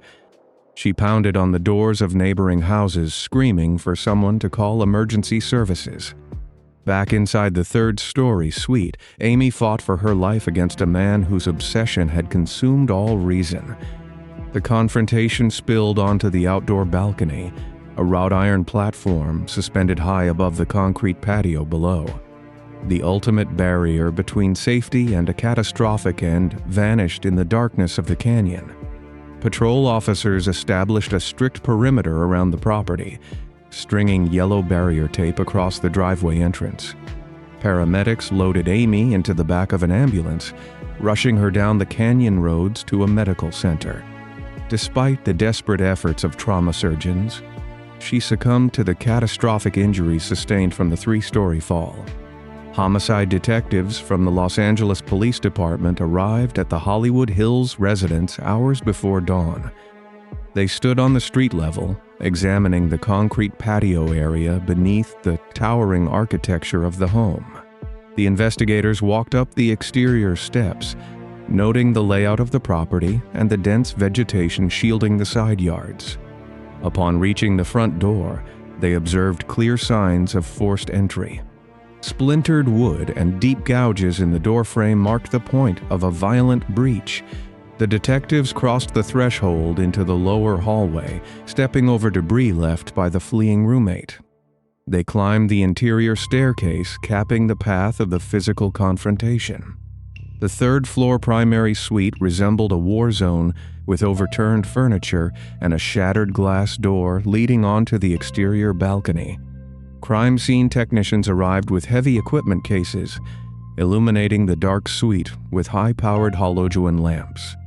They focused their attention on the threshold between the master bedroom and the wrought iron balcony. Shards of glass covered the hardwood floor, glistening under the artificial lights. Amidst the wreckage of the struggle, an investigator spotted a small plastic object resting on the exterior floorboards. A standard medical syringe lay abandoned near the railing, filled with a mysterious yellowish fluid. The technicians photographed the item from multiple angles, placing it inside a rigid evidence tube. Toxicology experts at the crime laboratory analyzed the fluid, identifying the substance as a lethal, concentrated dose of liquid nicotine. This discovery shifted the entire scope of the investigation, revealing a chilling level of premeditation. The intruder brought a chemical weapon to the residence, intending to execute a silent, untraceable attack. Detectives deduced the attacker planned to inject the victim, staging a medical emergency to mask the crime. The intense physical struggle disrupted this primary method, forcing the intruder to resort to a chaotic escalation. Investigators joined the traumatized roommate in a sterile interview room at the main police station. She provided a detailed account of the history between the victim and Gareth Pursehouse, outlining the severe stalking from a decade prior. The roommate detailed the chilling chance encounter at the awards gala, establishing a concrete timeline of the renewed obsession. Detectives pulled the historical court files, uncovering a devastating systemic failure within the legal framework. The strict protective orders from the year 2012 contained a standard expiration date, creating a fatal flaw in the justice system. Upon reaching the time limit, the legal shield vanished from the official government records. The court system required the victim to provide fresh evidence of a brand new physical threat to renew the mandate. Because Pursehouse maintained a complete silence for years, Amy lacked the necessary recent documentation to secure a new barrier. The rigid legal protocol left her exposed the exact moment he re-entered her life at the downtown gala. The system demanded a new confrontation before offering protection, an absurd loophole that cost a woman her future. Detectives named Pursehouse as the prime suspect, leveraging this historical context and the roommate's compelling testimony. A joint task force formed combining the resources of the Los Angeles Police Department and the Federal Bureau of Investigation. Analysts tracked Pursehouse to a residence in Playa del Rey, a coastal neighborhood situated 20 miles from the Hollywood Hills crime scene. The suspect lived in a standard suburban house on a quiet street, fading into the background of the affluent community. Surveillance teams positioned unmarked vehicles around the perimeter of his property, monitoring all avenues of escape. Detectives watched the house for several hours, waiting for the suspect to exit the structure. On the morning of February 15th, Pursehouse exited his front door, projecting an aura of absolute calm. Tactical officers converged on the driveway, drawing their weapons and shouting strict compliance orders. They secured his hands behind his back, locking heavy metal handcuffs around his wrists. During the apprehension, Pursehouse displayed a chilling arrogance, offering zero resistance and remaining silent regarding the charges. The suspect wore the mask of an ordinary citizen hiding a dark reality behind a blank, unmarkable expression. Investigators placed him in the back of a squad car, transporting him across the city to the main precinct for processing. Within the walls of the interrogation room, detectives deployed calculated questioning methods to elicit a confession. Pursehouse refused to engage, staring at the sterile walls and demanding legal representation. Without a confession or a direct eyewitness to the final moments on the balcony, prosecutors faced a frustrating legal hurdle. The complex nature of the circumstantial evidence required additional weeks of deep forensic analysis to build a definitive case. This unavoidable delay triggered another infuriating flaw in the California justice system regarding bail protocols. A judge set his bail at $2 million, a massive sum intended to keep a dangerous predator behind steel doors. Pursehouse utilized hidden financial resources and posted a bail bond, securing his release from the county jail days after the initial arrest. The legal framework allowed a primary suspect in a catastrophic crime to walk free, roaming the streets of Los Angeles without restriction. Outrage erupted across the community, highlighting the absurd reality of wealth bypassing public safety. Detectives scrambled to accelerate the laboratory work, requiring absolute scientific proof to obtain a new restrictive warrant. The investigative team focused all energy on the physical evidence left in the shattered master suite, racing against time to return the suspect to a concrete cell. Deep inside the regional crime laboratory, forensic specialists worked without pause to secure the definitive proof needed to end the legal nightmare. The sterile environment hummed with the sound of ventilation systems and advanced analytical machinery. Technicians directed their total focus onto the physical evidence collected from the shattered third-story master suite. They examined the microscopic scrapings taken from beneath Amy Harwick's fingernails during the medical autopsy. These tiny fragments contain the biological remnants of her desperate struggle for survival. Using advanced extraction techniques, the scientist isolated a complete genetic profile from the collected material. They ran a parallel analysis on the exterior casing of the medical syringe found on the balcony. The genetic markers lifted from the plastic tube provided a flawless, indisputable match to Gareth Pursehouse. This irrefutable scientific link shattered his wall of silence and destroyed any presumption of innocence. The laboratory results confirmed he held the lethal chemical weapon in his own hands during the ambush. Detectives now possessed the ultimate key to bypass the broken bail system. They drafted the paperwork for a new, restrictive warrant. This crucial document guaranteed a permanent return to a concrete cell. The forensic evidence allowed investigators to reconstruct the strict chronological sequence of the terrifying ambush. The final timeline revealed a level of calculated predation that chilled the most seasoned detectives. Pursehouse bypassed the lower security gates and shattered the thick glass of the front door hours before Amy returned home. He climbed the wooden staircase, navigating the darkened multi-level residence with practiced silence. Upon reaching the third-floor suite, he concealed himself in the shadows of her most private sanctuary. He waited in the oppressive darkness for hours, gripping the chemical weapon while listening for the turn of her key. When Amy entered her bedroom, the predator launched his calculated strike, intending to deploy the concentrated liquid nicotine to stage a sudden medical failure. Amai recognized the supreme danger and fought back with incredible, fierce determination. Her intense physical resistance derailed his silent plan, forcing the confrontation out through the broken glass doors. The struggle pushed her onto the narrow wrought iron balcony, suspended high above the concrete patio. In a final act of overwhelming malice, Pursehouse forced her over the metal railing. His unyielding obsession sent her plummeting into the dark canyon abyss.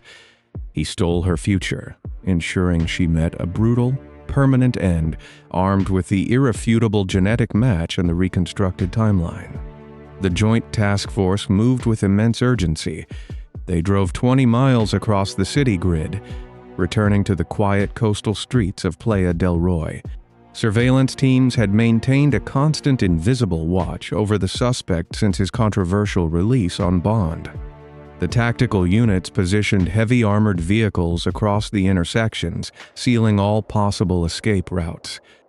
Detectives marched up the paved driveway of the suburban home, clutching the new warrant bearing a strict no-bail mandate. They breached the threshold, cornering Pursehouse inside his living room before he could formulate a response. The mask of the ordinary citizen slipped away, exposing a man trapped by his own arrogance. Officers forced his arms behind his back, securing the steel cuffs with a heavy metallic click. They marched him out into the harsh daylight, placing him in the reinforced rear compartment of a police interceptor. The infuriating legal loophole that granted him temporary freedom closed forever on that afternoon. The heavy iron doors of the county detention center slammed shut behind him, ending his reign of psychological terror. He traded his false liberty for a cold, unforgiving reality. He would never breathe the free air of Los Angeles again.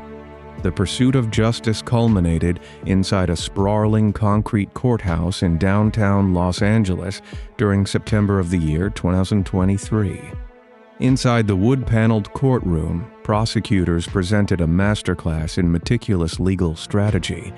They laid out the spatial reality of the Hollywood Hills residence, showing the jury the exact path the predator took. The legal team highlighted the horrific systemic failures surrounding the expired protective orders, explaining how the rigid expiration dates left a vulnerable woman exposed. The jury viewed the undeniable genetic evidence linking the suspect to the chemical weapon and the violent physical struggle. The defense attempted to argue for a lesser charge, suggesting the catastrophic fall happened by mere accident during a chaotic argument. Prosecutors dismantled this narrative, pointing to the loaded syringe and the hours spent waiting in the shadows as absolute proof of extreme premeditation. The 12 members of the jury retreated to the deliberation room, weighing the massive mountain of verified scientific facts. They required only 2 days of discussion to reach a unanimous, definitive conclusion. The four persons stood before the silent courtroom and delivered a guilty verdict on the highest first-degree charges and residential burglary. The rigid legal system that once failed to protect Amy Harwick operated with absolute, unyielding precision at the trial. The official judgment validated the immense suffering of the victim. The verdict permanently stripped the predator of his false veneer of superiority. The final chapter of the legal process unfolded 3 months later, in December of the year 2023.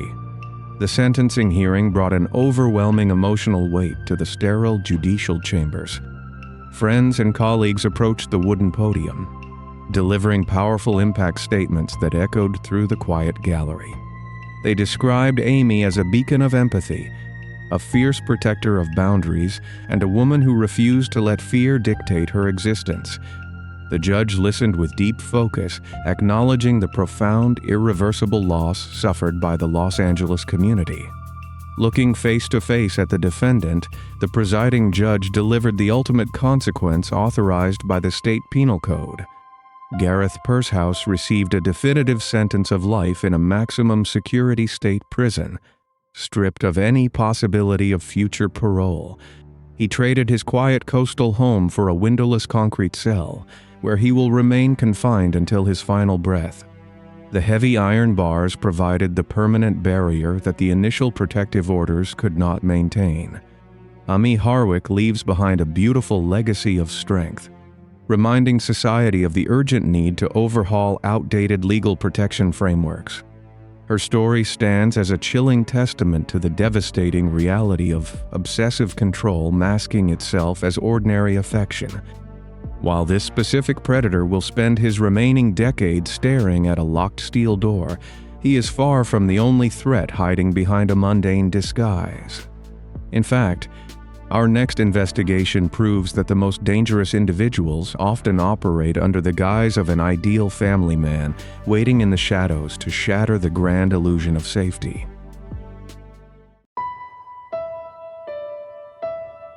These 5 accounts reveal a chilling reality. The most profound dangers possess an intimate knowledge of our routines and our hearts. When trust is weaponized, the person who once shared your home becomes the architect of a stolen future. Can we ever know the darkness hiding behind a familiar face? Thank you for watching. Explore another investigation on the screen now.